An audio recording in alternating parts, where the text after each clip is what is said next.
Democratic Senator Heidi Heitkamp of North Dakota. Senator, good to have you.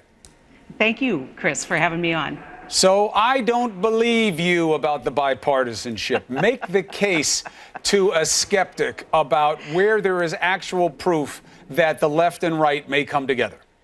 Well, let's start out. You had a great segment earlier about what has the president gotten done, and you list all these things, and a lot of people forgot about all those things when they happened, right after they happened, because the drama interceded.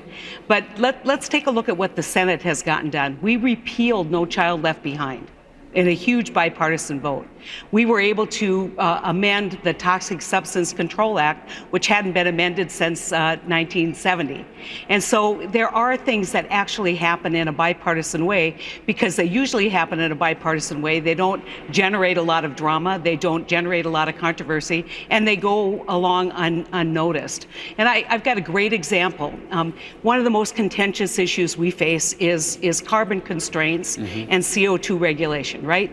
So I have a bill that literally has Sheldon Whitehouse in support and Mitch McConnell in support. It's a clean coal bill.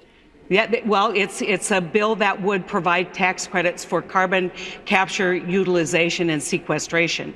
And what it does, the reason why people who are concerned about climate are interested, is we know we can't reach climate goals, CO2 emission control goals, without carbon capture, sequestration, and utilization. And we know in the coal industry, to survive into the future, we have to be technologically able to do this. And so coming together with different motivations, but all towards the same goal, we've been able to put together a bill. We've almost had that bill passed 3 times, and I'm looking forward to getting it done this Congress. What about so there's an example. What about health care?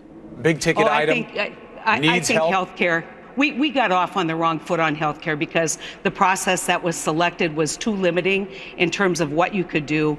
And we didn't start at the basic question. And this is what drives me crazy here, is I always say, what's the problem we're trying to fix? What do we know is the problem? And we obviously know that the insurance markets have trouble and that we have a skewed system where younger people, healthier people, pay a great deal for health insurance because they're in the same risk pool with older people with more chronic conditions. That's a problem I think we all can recognize and fix together. If we start from the starting point of what's the problem, and the healthcare bill got off on the wrong foot because the problem that they were trying to fix was a political problem. A historic political problem.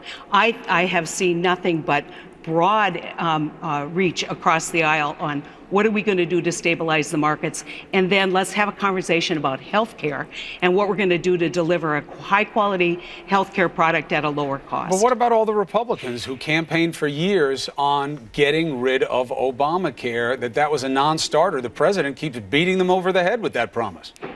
Yeah, I think that there was a big attempt, obviously 3 bills, different structures, they all failed. I think that right now there is an interest and a concern, given the reaction of Americans to what happened in all of this wildly unpopular bill that they kept trying to promote.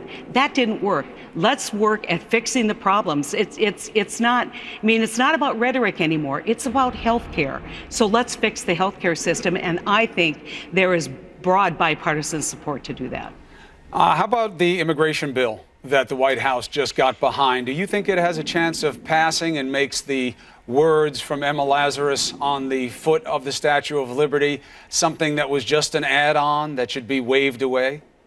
I think the fact that there were only 2 Republican senators announcing with the president when he announced his support for that bill is a pretty telling kind of clue that this probably doesn't have a lot of support. I mean, they're laying down a marker, and I get that, but we passed a very highly regarded and bipartisan bill a couple years ago. Weren't able to get the House to take it up. Hopefully now, when we acknowledge on our side that we need to do more on border security. I've spent a lot of time down on the southwest border. I know what happens down there, and I know we can do better. So let's acknowledge that, but let's also acknowledge that we have a situation in this country where we need to address people who are here who aren't documented, but we also need to address our legal immigration system. You know, one thing I was thinking about is that when you watch the Olympics and people walk in the Parade of Nations, there is no nation who is represented by more diversity than the United States of America. I'm always proud when I see that because I believe it strengthens our country, not weakens it. Diversity as strength, interconnected and interdependent. That's what America has always been, and that's why it has been great. Let's hope that stays the same. Senator, thank you for being with us. Thanks so much for having me on.